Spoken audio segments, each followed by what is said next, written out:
Good evening, everyone, and welcome to the Residency Route, a conversation that focuses on inspiring future teachers and talking about how residencies work and why they matter.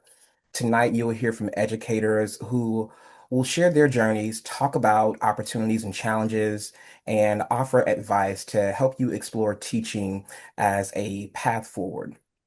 My name is Jeremy Davis, and I serve as a program manager here at Teach, and I am excited to be the moderator and host for tonight's webinar.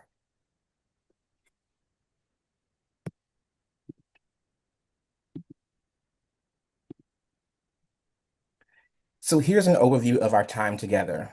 We'll start by grounding ourselves in this virtual space, then share a quick overview of Teach and what we offer. And from there, we'll look at some key opportunities and why this conversation matters and move into a rich panel discussion and close with community reflections and next steps. So I want to take a moment to ground us in this space. Please use the chat to share comments, build community. If you like captions, click live transcript. Throughout the webinar, feel free to use the Q&A feature to share questions and reflections. We'll provide a survey at the end. Your feedback is really important to us, and so it really matters, and it helps us be able to make these events better. Everyone who completes the survey will enter into a raffle for a chance to win a $200 prize. So make sure that you stay till the end and collect your winnings. Our mission at Teach is to help end the national teacher shortage. We partner with state education departments, universities, and school districts across several states and metro areas, including Colorado, Connecticut, Dallas, Houston, Minnesota, New Mexico, New York, North Carolina, San Antonio, and South Carolina to encourage as many people as possible to enter the teaching profession and make an impact in their communities. At Teach, we offer personalized support for anyone interested in becoming a teacher. This includes free one-on-one coaching with current educators. We do job listings, program search tools, direct financial assistance, checklists, and how-to guides. If you live in one of our partner regions, you can access all of these through your Teach account. If you're outside of those regions, we'll still do our best to support you on your journey. So before we introduce our speakers, I want to ground us in what makes residencies and apprenticeship pathways so important right now. So a teacher residency is a paid practice-based pathway into teaching that pairs aspiring teachers with an experienced mentor teacher for a full year or longer while they complete required coursework. A teacher apprenticeship is a earn while you learn pathway where aspiring teachers are employed by a school or district while completing a state-approved apprenticeship or certification program. Across the country, districts and universities are rethinking how to prepare future teachers. Instead of relying on short-term placements, residencies and apprenticeships give candidates meaningful time in real classrooms paired with strong mentorship and coaching. These models help future teachers build confidence, develop their skill gradually, and feel ready for day one. They also create more accessible pathways into the profession by offering financial support, reduced tuition, and opportunities to earn while they learn. And what we are seeing nationally is that residents tend to stay in the profession longer, feel more supported, and thrive once they enter into the classrooms. So tonight, you'll hear from leaders who are designing and running these programs every day. They'll help us to understand what makes these models work, why they matter, and what's coming next. So now I'll introduce our panelists for this evening. Kim McIlvaine is the Director of Student Learning and Support and Academic Advisor for the Childhood Special and General Education Teacher Residency at Bank Street College of Education. She's a former Bronx special education teacher, currently pursuing her doctorate in education policy and leadership at American University. Hi, Kim. We have Dr. Valentine Burr is the Associate Dean of Academic Affairs at Bank Street Graduate School of Education, where she has been a faculty member since 2000, teaching accessible curriculum design and disability studies. She holds a doctorate in urban teacher preparation from Johns Hopkins University and experience as a special educator across Massachusetts, Virginia, and New York. Hi, Val. Good evening, everyone. And then we have Dr. Renee Rossell, who is a professor of teacher education and the Teachers at Heart residency program director at Sacred Heart University. A former high school special education teacher, she holds a PhD in special education. Her work focuses on how schools and universities partner to prepare and retain teachers using residency-based models. We are so grateful to have each of you with us tonight to share your perspectives and your experiences. So, with that said, we are going to dive into our conversation. So, I'll start with you, Val. What originally drew you into this work of preparing future educators, especially in clinical and residency-based models, and what continues to ground your commitment? First, I just want to say hello to everybody who's online. We can't see you, but we feel you. And it's so wonderful to see you all putting your names and where you're from in the chat. So we're just thrilled to be here this evening with you. And I'll start with the end of your question. What keeps me in this work is all of the folks in the audience this evening just feeling such a sense of hope and optimism for the real interest out there in the world around teaching. So what brought me into my work supporting residency programs? I tell people that higher ed found me. I didn't go seeking higher ed. I was a public school teacher in a New York City public high school. I was a special ed teacher in high school. And my principal one day came to me and said, "We're going to have some student teachers from Bank Street College of Education. Would you mentor some student teachers from Bank Street?" And that was my introduction to Bank Street, and it was my introduction to being a mentor teacher to students who were in a master's degree program. And I fell in love as a teacher. That I was now a few years into my teaching degree. I had my teaching career. I had about 4 years, 5 years under my belt of teaching. So had moved on from being a baby teacher to being a somewhat experienced teacher. And I loved the work as a teacher of mentoring future educators. It felt like just a tremendous privilege as a classroom teacher myself to do that work. And I got to know Bank Street faculty through doing that work. And I got to understand the depth of preparation that certain teacher prep programs could have that Bank Street certainly had. And I was invited in by Bank Street faculty who I got to know over the years as a mentor teacher to apply for faculty level positions at the college. So I got kind of pulled in and I've stayed in ever since. And I've been at Bank Street now 25 years. And what keeps me here for so long, I think, is the depth of commitment Bank Street has, along with many other programs out there, to the development of practitioners, to developing lifelong educators, whether folks stay lifelong in the classroom or not. You start off as a classroom teacher, you're a lifelong educator, no matter where you end up after that. So, so that's just a little bit about what brought me in and what keeps me in.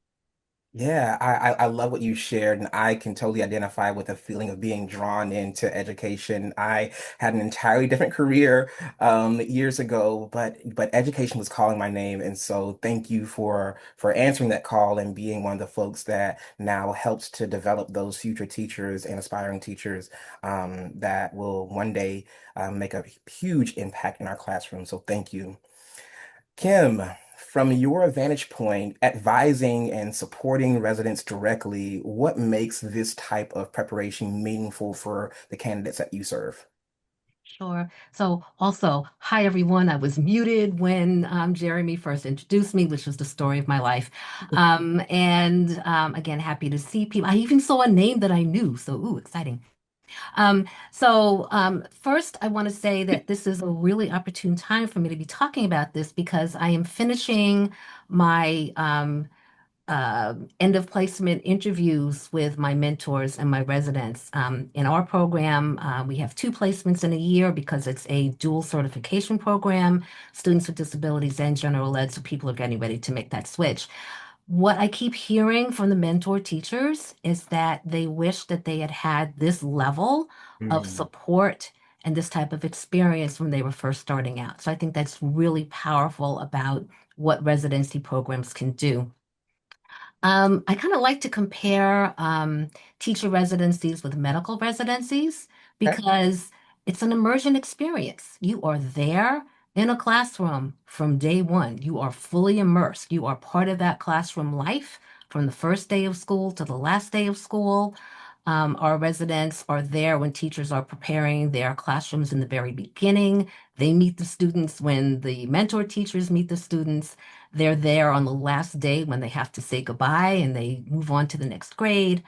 Um, they see all the transitions. So we just came back from the winter break, and it's just like, oh, what does that look like after kids have been out of school for 2 weeks? And how can I make a reset? So they experience all of those things. They're part of an integral part of the school community. It's not like they're there 3 days a week and they come and go and they're kind of there and kind of not. They are introduced to the principals immediately. The principals introduce them to the school community. They participate in grade teams, in professional development. They go to family conferences. Everything that their mentor teachers do, they do. Another aspect of the residency is that there is a continual loop from classroom to class and back again. So it's always connecting theory to practice. So what you talk about in class at night, the next day you're going to apply or you're going to see it in action or there's going to be some type of connection. And then when you go back to class, you can talk about what you actually experienced in your school. So there's that constant feedback loop. Um, the other thing that's really important is, and I mentioned it when I talked about the mentor teachers, is that really high level of support. When you're a student teacher, you have an advisor or mentor teacher, and you're kind of in a lot of places, not every place, but a lot of places, you're kind of on the periphery of school life. In residency programs, you get institutional support. So in our program, we get support from the college and also from our district liaison. So we partner with New York City Public Schools to do this work. You start building support with principals and coaches and the grade teams.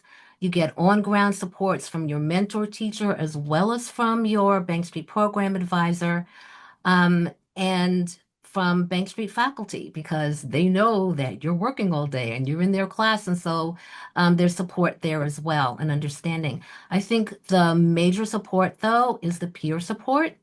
So this is a cohort program. You're with your cohort for 2 years.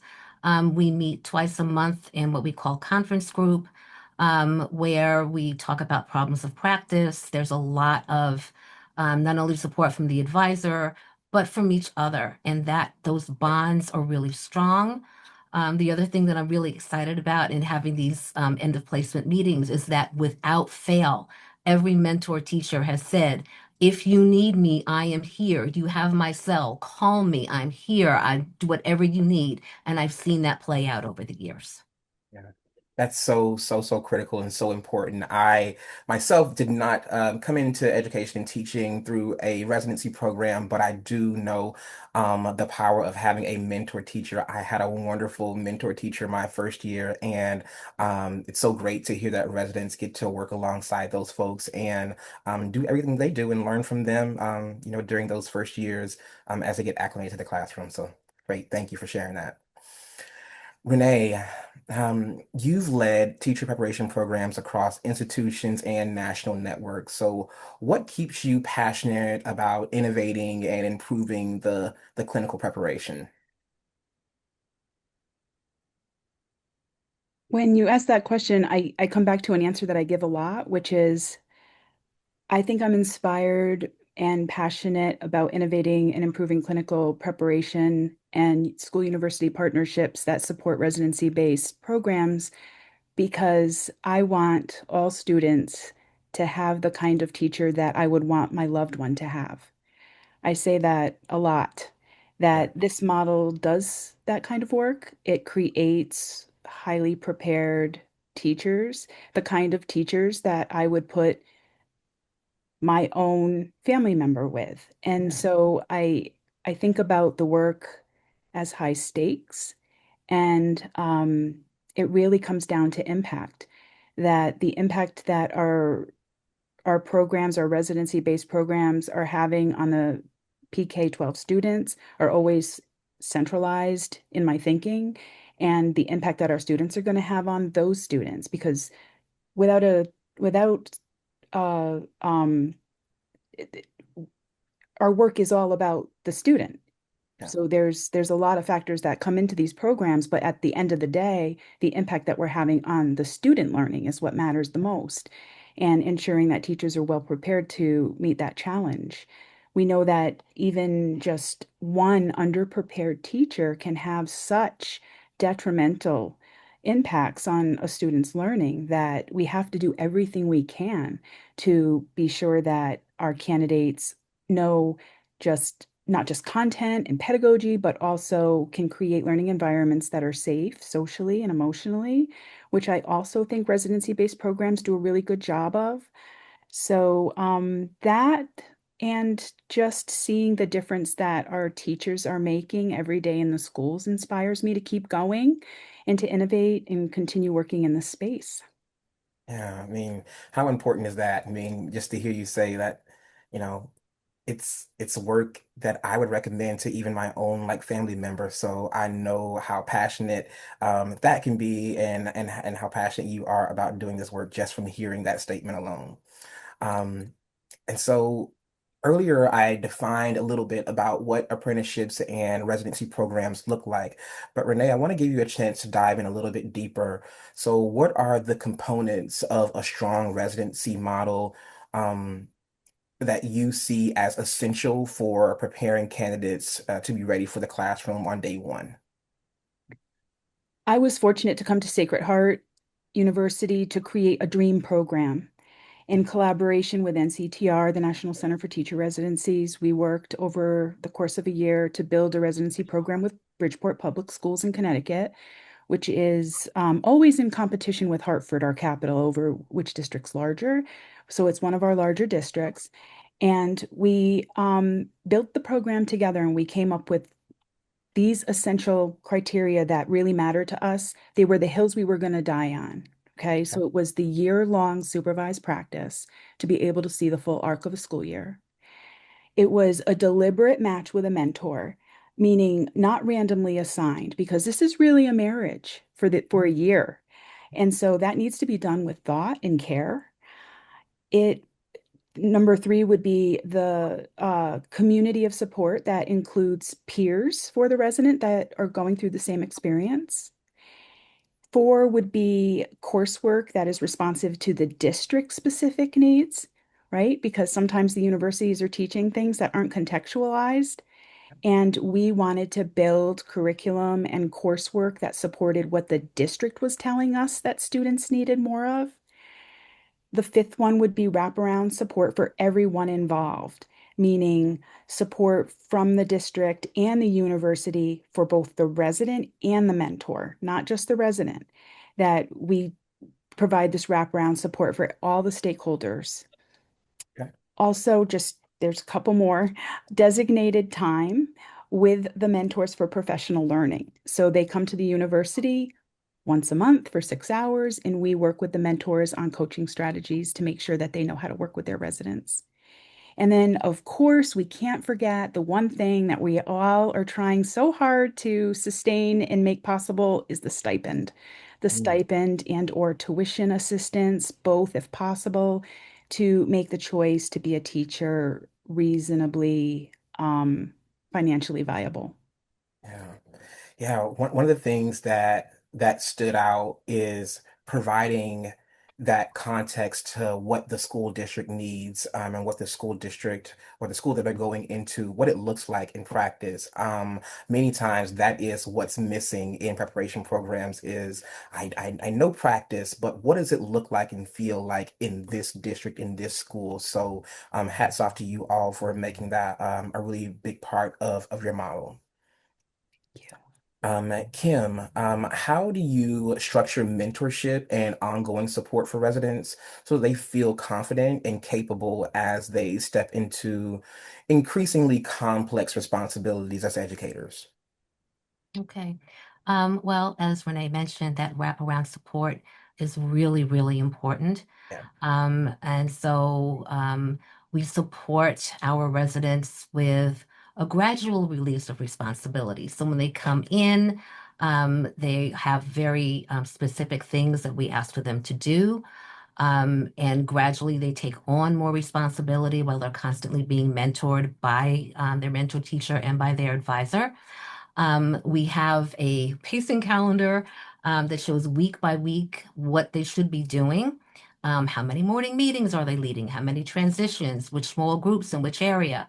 And as they progress in their placement, they get more and more responsibility. Of course, we ask our teachers to differentiate. We do as well. That calendar is not etched in stone. It really does depend on the residents' needs. Some people do it more slowly. Some people whiz through, and we have to provide more challenging experience for them, which we can always do. Um, but it is differentiated for each student. Um, One thing that's really, really important in that had kept coming up in my meetings this week is co-planning. And so our residents absolutely co-plan with their mentor teachers. They're not given a plan and say, here, this is how you teach this. They sit down together and they actually plan out the lessons so that our residents are able to do that in a year from now. Um, our conference group structure runs for 2 years, so that our residents are mentored in that way while they are a resident, but also as they're a first year teacher, the first year that they're a teacher of record in New York City Public Schools. Um, Advisors visit classrooms several times during a semester. We debrief with the mentor teacher, but we also have monthly one-to-one meetings with our advisees so that they can talk about whatever is going on. Um, our residents work directly with our district liaisons on a monthly basis. They have roundtables where the district people familiarize them with district culture because these are the places where they're going to be working the next year. They get to tour schools and meet with principals so principals can start connecting names with faces. And then in the spring semester, they get job search help from the districts and from Bank Street. Um, and then we also support our mentors with monthly colloquia that are co-led by Bank Street and the district liaisons. So that again, we're sure that our mentors are supported so that they can support the residents. One thing that I want folks who are on with us tonight to hear is that's the second time we've heard the wraparound services, right? And how important that is to this model and making sure that folks feel supported all the way around. So yeah, I wanted to make sure that I called that part out. So Val, what practices have you seen work well when designing accessible and supportive programs that center hands-on learning and close university district collaboration? Well, really, everything that Renee talked about and that Kim has talked about are core to that design work, and something we haven't said it yet, but something to know is that not all residency programs are structured the same way. As Renee, Kim, and I were connecting with Jeremy before this webinar, we were talking about the structures of our programs, and there's a lot of parallel between Bank Street's program and Sacred Heart's program. But not all residency programs are structured the same way. So as you are out there exploring your options in the states and in the cities and in the towns where you're located, it's really good to go in and ask questions. How is your residency program structured? What are the supports that the mentor teachers get in this program, that the students get in this program, and understanding how programs vary, I think is important. So I just will echo everything that I've heard. Maybe I'll focus in a little bit on the importance of the mentor support, because that is really unusual to residency programs as compared to lots of other programs. Just because you're an excellent classroom teacher does not mean you're an excellent mentor of a developing classroom teacher, and that is something that we've learned over the years. And it is why Bank Street's program and Sacred Heart's program have an important component around supporting the mentor teacher and understanding how to be a reflective partner in a graduate student's growth and development as a new teacher. So really our focus programmatically on helping mentors who are at the heart and soul of our teachers' development is the work that they do in their classrooms. It's a really exciting model where they get very rich classroom-based experience day after day for a full academic year, coupled with the research and the pedagogy and the theory that they're learning in their graduate classes. And those are very tightly woven, that the mentors sometimes get left out. They don't know necessarily what's happening in the graduate program. So helping the mentors understand these are what the residents are learning about in their graduate program. This is what the practices are that we're supporting with them in the developing. And then here's how you give feedback to somebody. Here's how you do an observation. Here's how you, in a reflective and supportive and generative way, support the development of somebody's practice. It's scary being a new teacher. All of us in this space, all four of us were new teachers at one point, and we know that feeling of the risks that you have to take and the vulnerabilities you have to take that first time you stand in front of a group of kids and try to pull them together to lead them in an activity. So how do you take that in a way that's gentle, give real actionable feedback, but also really understand a teacher's developmental trajectory as much as you're understanding children's developmental trajectory. So that's something that we all, I know, pay a lot of close attention to. And then the other thing I'll say is just because residency programs are context embedded, they are programs that are supporting teacher development for very specific context. That district higher ed partnership is incredibly important. And I know all of us do just a tremendous amount of work to build the relationship between our programs and our district partners and our school-based partners so that the education that we're offering in the higher ed institution is really reflective of and responsive to the conditions that our residents are going to find on the ground as they're preparing to teach. So what is the curriculum of this school, of this district? What are the goals of this district or the goals of the school? And how are we supporting our graduate students in understanding and navigating those so that they feel really, really well prepared for the school or district that they're embedded in? Yeah, that totally makes sense. Again, like preparing them for that specific context, so that they go in ready to go on day one. So yeah, super important. You all have all been doing this work for a long time, and I know that you have so many stories that you can share. But if each of you will like share like one story that might come to mind. Um, of a moment when you saw a resident grow in a way that reminded you why this work and why this pathway matters. I'll start with you, Val, then we'll go to Kim and then Renee. Um, I am not on the ground right now with our residents. So I actually am going to cede my time to Kim because I think Kim is every day on the ground working with our residents in our schools, and will be able to tell a much more grounded story related to the work that she's doing with folks. Let's hear it, Thank Kim. you. Thank And you, I, Valerie. I, I'm more like I support Kim and I support the program and our department chair and the district relationship, and I wish I were more on the ground with our residents because I miss it. Well, I I think love teachers. thank you for the extra time because I do have a story, but I also have two examples, so I'm going to sneak those in there. So I have a cohort 5 resident that was recommended to the program by a cohort 2 resident. So there's that, connection between the cohorts, and my cohort 2 person is also kind of mentoring our cohort 5 person. And so they're all kind of connections and additional unofficial support that happens as a result of this. I also have cohort 4 and cohort 5. Some people are first year teachers in the same schools where we have current residents, and so there's support there. So now I will get to my story. Um, I thought of one resident that we had a couple of years ago, who was somebody who was having, for a number of reasons, was having difficulty understanding school culture.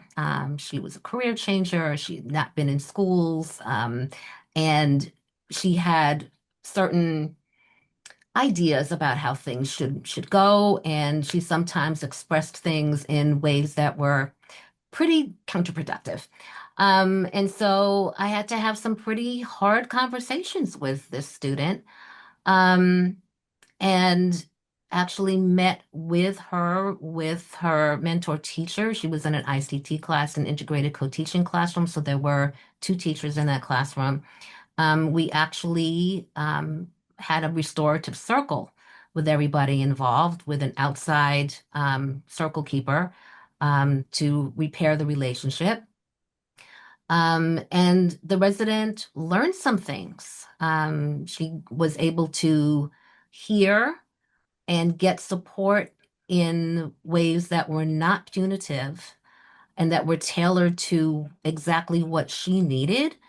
And that helped her in her second placement. She was more cognizant of her role, of school culture, of what was appropriate, of how to navigate. But the district liaison was not convinced. Mm. She had heard too many things about this resident. So again, I went in, had to advocate. With the student's permission, I was able to talk to the district liaison about what was actually going on with this student, which, built relationship, created understanding. So I set the student and the district liaison up for a one-on-one meeting. They had a real heart-to-heart, and the district liaison got to know this student differently, to the point where the district liaison went out of her way to find a principal that ran a school that would be able to be supportive to this new teacher who had a population that would be very well served by someone with her qualifications and her life experience. Um, and I'm not going to say it was perfect, but the principal loves this teacher, and she's in her second year now, and career successfully launched. Yeah, and what a great story of not only the resident like themselves growing, but to to see you advocate for them like as well, and to have now the results of that principal really, really, really enjoying the presence of that teacher or that resident in their school. So yeah, awesome. Renee, can you share a story with us? Sure. I had a student apply to my program who had been released from another program. And it was I've been doing this a long time, and meeting him and looking at his materials, I knew he was a diamond in the rough, and what he really needed was more time. And that's what this model gives. It gives the luxury of time. So, instead of the truncated typical student teaching experience, which is what he tried to do, he just needed that extended amount of time to learn and to be matched with a mentor who was deliberate and intentionally paired with him for the reasons we do a questionnaire for our mentors and a questionnaire for our residents, and then we match them according to all these different indicators. So he went through that process and we took him into the program, paired him with a mentor, and his confidence was really shook from his prior experience. So it took some time for him to be able to feel safe, and like we were going to provide again, once again, the wraparound support needed to bring him across the finish line. He just blossomed, and the high touch approach that the program provided was really just the magic ingredient that needed. And he's a great teacher. He's in year three and doing fantastic coaching. It was, he could have, this is the kind of program that if you want to really lean into the experience and allow yourself a full year to learn alongside a master mentor, you come out different than you would out of a traditional program. So, he continues to thrive, and it's great to see he's having a tremendous impact on the Bridgeport schools. Awesome. That's awesome, awesome, awesome, and wonderful to hear that he's still having a great like impact and can recover from, a situation that maybe was a little tough to enter into. So yeah. Yeah. Um so I'll talk about you, Kim. What forms of support or coaching have you found make the biggest difference for your residents, especially early on in their journey? Yeah. Um, well, there are a number of things. Really focusing on relationships. We all talk about how important it is to build relationships with students, and so we do talk a lot about that. But so much of the work we do as educators is working with other adults. And so that's the piece that often gets lost. But we spend a lot of time talking about how to deal with a co-teacher, how to work with paraprofessionals, how do you deal with that one person on the grade team that blows everything up? How do you deal with these adults? And I think that that's a very important piece of um, understanding the kind of place where you need to be successful and navigating those kind of tricky relationships. We also talk about relationships with families. A lot of times, residents will come in and they have their ideas about what it's like to work with families or what that should look like. And that's another piece that can make or break your relationship with kids. And ultimately, that's what this is all about. So, um, that's another piece of it that I find really important. So, the structures that we have that support that. So our conference group, I keep going, I feel like that's Bank Street secret sauce. We just keep coming back to that. Um, but those sessions, just like Vegas, what happens there stays there. As advisors, we build brave spaces where people can say what they need to say, but also show respect to each other. And so, yes, it's a safe environment, but it's also an environment where you can have a tricky conversation that's really important to be able to do. So it's something that we model because it's something that our residents are going to have to do with their colleagues, with families, with administrators. Um, our observations are evaluative, not, they're not evaluative, they're supportive. We're not going in and saying, you did this, that, and the other wrong. It's really about, and in fact, the way I structure my debriefs is that I insist that the resident find three things that went well. And invariably they start out, well, I should have, nope, I don't want to hear it. Three things that you did well.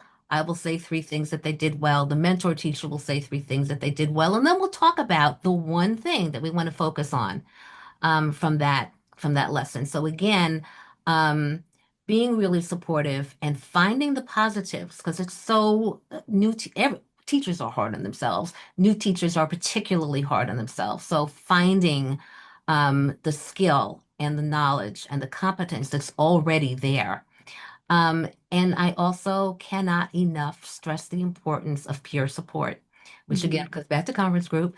But because it's a cohort model, they become very close very quickly. They text each other, they call each other, they hang out together, they share resources because they switch placements, they are then the person who was in the fall is going to have somebody else's kids that were. So there's opportunity for cross communication and exchange of ideas about individual kids. And so I think all of those supports are really, really important for the development. For sure, for sure. And especially, I love how you leaned in on that last part with the peer support. I don't think that people understand how important it is to have your peers that are doing this work alongside you, there for you whenever you have just need someone, to talk to or to share with or to learn from. We learn best sometimes horizontally than we do vertically. So I've learned that during my time in education as a teacher as well. So, Renee, how do high quality residencies build long-term resilience and commitment among teachers, in your opinion? So the field of resilience and actually hope are areas that I look at outside of my residency-based um, research. So I'm really interested in resilience and in particular hope and the cultivation of hope and hope-focused classrooms. So I think that resilience and commitment are actually baked into the residency model. And so some of the things that I listed that were important to essential for a residency experience, in my opinion, could be unpacked individually to talk about how they cultivate resilience in the residency program. The those characteristics, I think, sort of fortify the environment so that candidates can feel free to grow alongside their mentors. The deliberate choice of mentors that will model optimism and hope to future teachers is really important.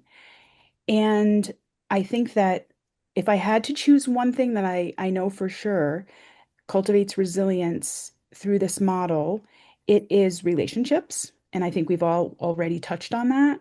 And this is how many relationships happen. Just like stick with me here. It's resident to resident, it's resident to mentor, Mhm, mentor to mentor, mhm.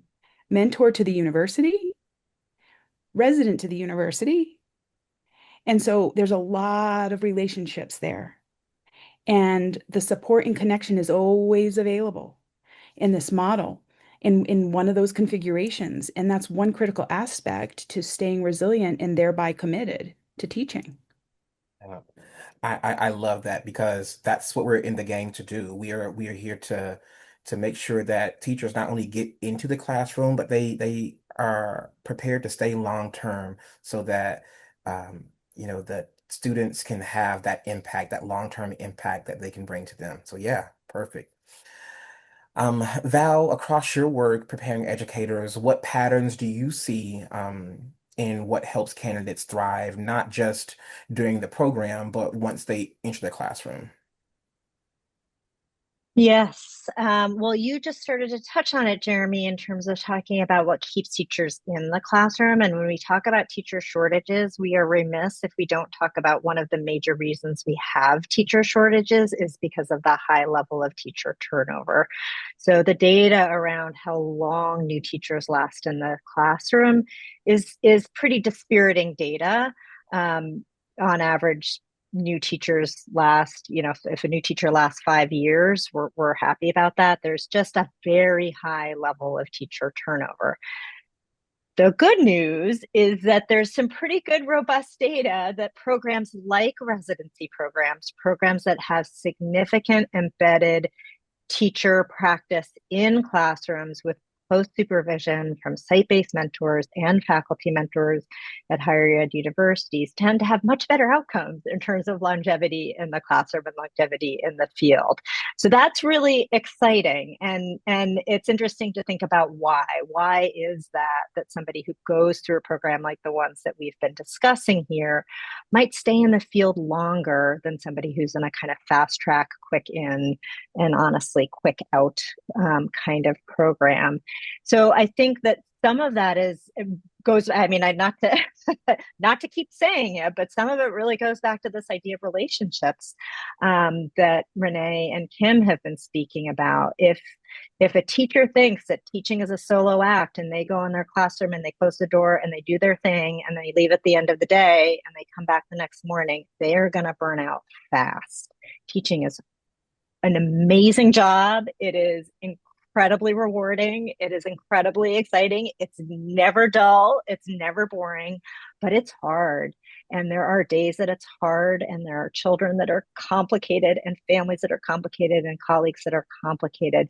So, teachers who stay in the profession tend to be those who understand how to use the resources around them effectively to support their own work, and then can provide that to their own colleagues. So, they know that solving problems is a team-based sport in schools. They know that they need to consult with many people when things are complicated to figure out how to move forward. And that, I think, is you've been hearing what we're trying to cultivate in our programs through the conference group, through the relationships that we've been talking about, is that sense of that problem solving is an everyday occurrence in a classroom teacher's life. And so they're practicing that muscle of using colleagues and faculty and experienced others and peers to do that collaborative problem solving and to build their own communities of practice. And also learning like where that is. It might be the person who's assigned as your official supervisor in your school. You're really lucky if it's that person who could be that person for you. But if it isn't that person for you, there are a lot of other people in schools. And so finding your people in schools and finding the people who have the wisdom and the experience and the support, who don't have the experience yet, but are willing to talk it through with you over coffee, is really critical. So I think that's just one really, really important thing. And then the other thing I would just say is like maintaining curiosity, I think is one of the most important dispositions that a teacher can bring into their work. And maintaining a sense of, I wonder why this is happening. I wonder how I might, I wonder if. And teachers who remain curious tend to get frustrated less often. They give themselves permission to not have all the answers, and they see the challenges as opportunities to deepen their own learning rather than barriers that they're facing. And that's not, that takes time to cultivate that. Curiosity just doesn't just come. You have to have some confidence to have curiosity. But that is something I think all of our programs probably try to cultivate too, is a real sense of curiosity about children, children's development, learning science and theories, and how do you maintain a kind of lifelong curiosity in the work that you're doing. So important to remain a lifelong learner in this journey of education for sure. So I'm now gonna kick it over to my colleague Gloria. Gloria, do we have any community questions coming from our folks who are listening in and watching with us? I want to kick it over to you for any community questions. Hi, Jeremy and all. Yes, we have a lot of questions. And before I start, I want to say to all the attendees that we do have links to one-on-one coaching. So you can get all your answers there because we probably will not get to all the questions. I've already answered 21 and we have 33. So we're going to start right off. What are the requirements for a residency program and how do I apply? It's probably going to vary state to state. So in the United States, education is a state and local enterprise, and there is quite a significant amount of variation. So I see we have representation from all over the U.S. on this webinar, which is wonderful. I could speak very briefly to New York. I see there's a lot of New York in the house. So hello, all the New Yorkers. And our residency program is actually in Brooklyn, and I can see there's some folks from Brooklyn on the webinar too. But in New York, for the residency program, you have to have a BA. It does not have to be an undergraduate degree in education, but you do have to have an undergraduate degree. Our residency programs are master's level programs in New York. And then beyond that, there actually aren't too many prerequisites other than the whatever admissions requirements the particular program is that you are you are applying to. So you don't have to have the program that we have is an initial certification program. You don't have to have prior certification. You don't have to have an ed degree, but you do have to have a record as a successful student. Um, and um, and yeah, then we take it from there. Um, Okay, another one here. What is the obligation like after I complete the program? If maybe it's not a good fit, is there a given amount of time I have to still serve or be a teacher? And I can say in our program, it's a 3-year commitment to the district. And if you, I mean, life happens. If you needed to um, not fulfill the commitment, then there would be a partial sort of prorated payback for what you were provided with the anticipation that you would complete the agreement. So it's 3 years, and we work with students when they need to not fulfill that commitment on figuring out what they're going to owe back. And I'm sure that that also varies from program to program. And so, as you all sign up for coaching, make sure that as you talk to your coach, you ask them specifically about the program that you are interested in enrolling in. Any others, Gloria? What is the difference between a residency versus an apprenticeship, specifically in New York?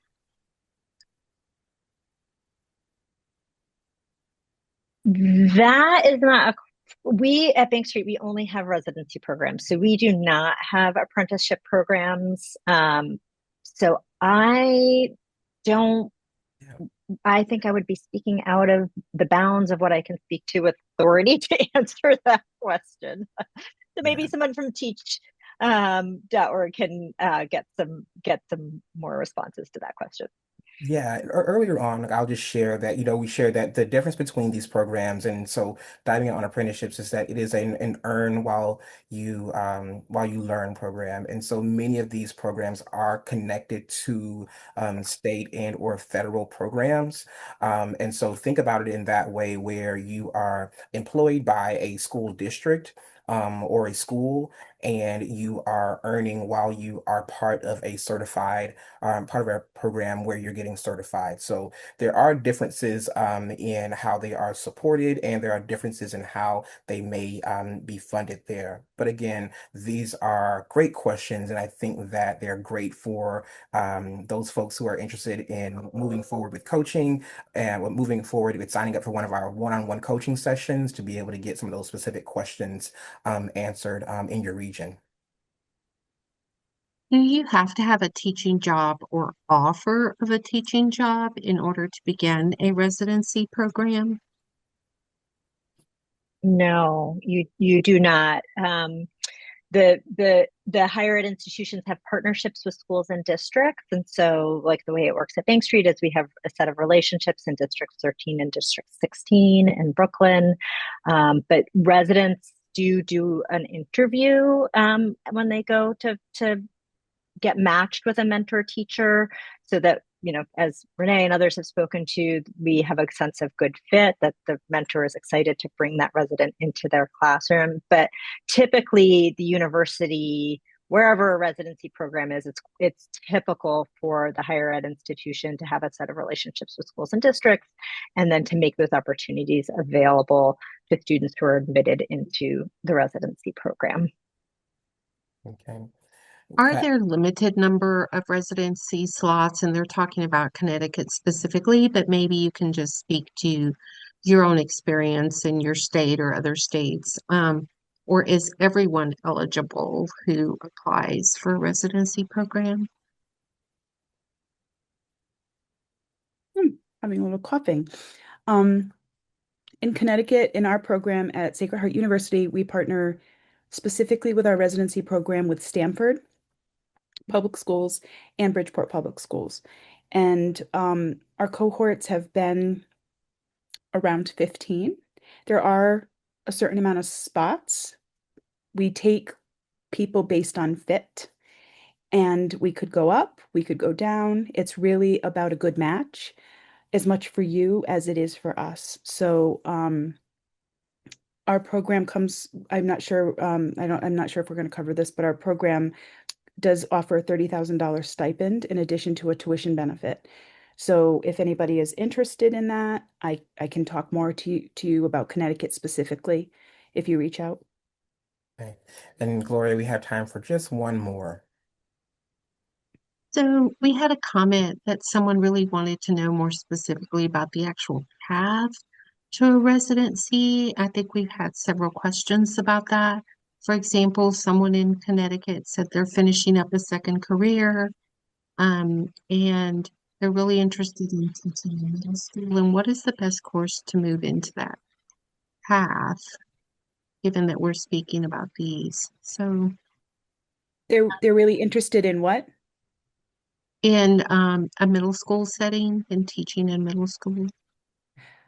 I'm thinking that this might be the same for Bank Street too, but when we intake a student, we part of the matching process is if they're interested in middle school, we try to match them with a mentor in a middle school. And the Connecticut certification is grades 4 through 12. So you have the range to be able to teach across all of those grade levels, but we want the resident to be in the grade band that they would prefer to be in. People often know because they have some school-based experiences already. So we work really hard to make matches that fit everybody's what's the best fit for all involved. And I would just say that from my experience in our program, and this is not a scientific number, but I'd say about 65% of our students are career changers. Yeah, same. So it's a great way to do that. Yeah. All right. So I want to give each of you all about 30 seconds to talk about your programs and share it with us before we wrap up our call tonight. So I'll kick it to you first, Renee. So 30 seconds or less, it's like an elevator pitch. Well, here is our Teachers at Heart flyer. We're enrolling for cohort 7 now. It starts in May. It's about a 13-month coursework. You would start in the schools in August of 26, so this year. And it's a $30,000 stipend with 30 of your credits paid for by the district, and then all the essential requirements that I feel are important to a residency program are embedded in Sacred Heart's program. So we're looking for elementary, special ed, and then the secondary content areas. And we should talk more if you're Def interested. Definitely. Thank you, Renee. And then Kim, you want to share a little bit about Bank Street? Sure. Our program is a dual certification program, so you're eligible for certification in students with disabilities as well as general education, so it gives you a lot of flexibility. New York City Public Schools are specifically looking for students with disabilities, people, so keep that in mind. We also have a $30,000 stipend and a significant tuition reduction. All of the things that are embedded that are important for residency program is also embedded in our program. Um, and Val, did I miss anything? I would just add that we also have a TESOL track for our residency program. So that's for folks that are interested in working with children for whom English is a new language. Also, a high area of need in New York City and in many places right now. Our residency programs are on ground here in the city, but Big Tree also has online programming. So if you are interested in learning more, there's some QR codes. You have to like zoom in, and I think Renee has a QR code too. So if you zoom in, you might be able to get to those QR codes. And we have many other kinds of tracks and pathways into teaching at Bank Street, not just residency. So we really encourage you to come and explore. And we'd love to interact with you all.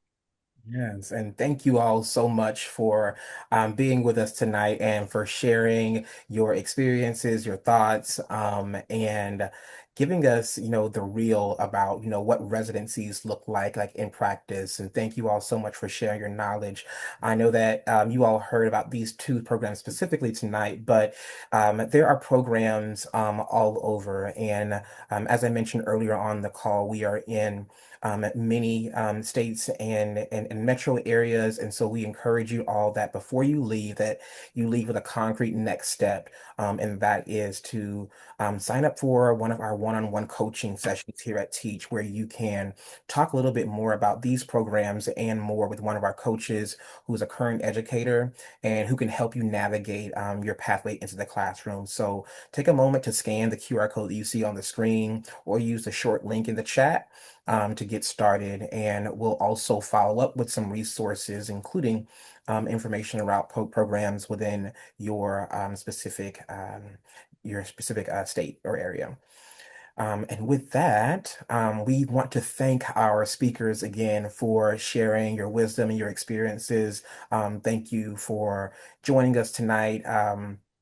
And please take a moment, those of you who have joined us, to complete this quick feedback survey. It takes just a few minutes, and it'll pop up right after the webinar ends. And so your feedback, again, helps us to be able to shape our future events. And so we hope that tonight gave you insight, inspiration, and a clear next step on your journey. So with that, we thank you all again and have a great evening. See y'all. Bye. Good night, everybody. Night. Thank you.